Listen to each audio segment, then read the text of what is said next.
Hello বন্ধুরা, আমার YouTube চ্যানেলে তোমাদেরকে সবাইকে ওয়েলকাম। তো এই ভিডিওতে আমি তোমাদেরকে বলতে চলেছি তোমরা কীভাবে যুবসাথী প্রকল্পে তোমাদের ব্লগের কোথায় ক্যাম্প বসছে সেটা তোমরা কীভাবে জানতে পারবে।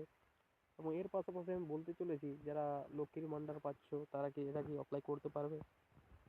তো তোমাদেরকে সেটা দেখার জন্য গুগলে প্রথমে সার্চ বারে আমি একটা লিঙ্ক ডেসক্রিপশনে দিয়ে রাখছি, সেটা তোমাদেরকে সার্চ করতে হবে। তো সার্চ করার পর এর নিচের এই স্বনির্ভর বাংলা এটাতে প্রবেশ করতে হবে। এটাতে প্রবেশ করার পর এখানে তোমাদেরকে নিজেদের ডিস্ট্রিক্ট সিলেক্ট করতে হবে। আমার পুরুলিয়া ডিস্ট্রিক্ট, এটা আমি সিলেক্ট করলাম। এবং বিধানসভা এটা তোমাদেরকে সিলেক্ট করতে হবে। এবং ব্লক সিলেক্ট করতে হবে। ব্লক আমার এখানে পাড়া ব্লক।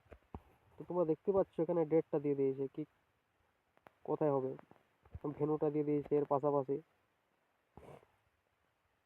তো তোমরাও ভাবে তোমাদের নিজস্ব কোথায় তোমাদের ক্যাম্প বসবে সেটা তোমরা জানতে পারবে। এর পাশাপাশি বলছিলাম আমি যে যারা লক্ষ্মীর ভান্ডার পাচ্ছে তারা কি এটা পাবে? না বন্ধুরা, এটা তারা পাবে না। কেননা তারা অলরেডি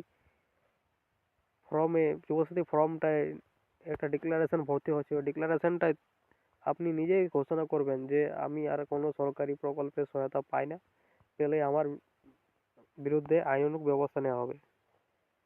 তাই বন্ধুরা, যারা লক্ষ্মীর ভান্ডার অলরেডি পাচ্ছো তারা এটা ফর্ম ফিল আপ করতে যেও না, নাহলে তোমাদের দুটোই বন্ধ হয়ে যেতে পারে। ঠিক আছে বন্ধুরা, যদি কোনো জানার থাকে তাহলে কমেন্ট বক্সে কমেন্ট করে দিও। আর চ্যানেলটা ভালো লাগলে সাবস্ক্রাইব করে দিও।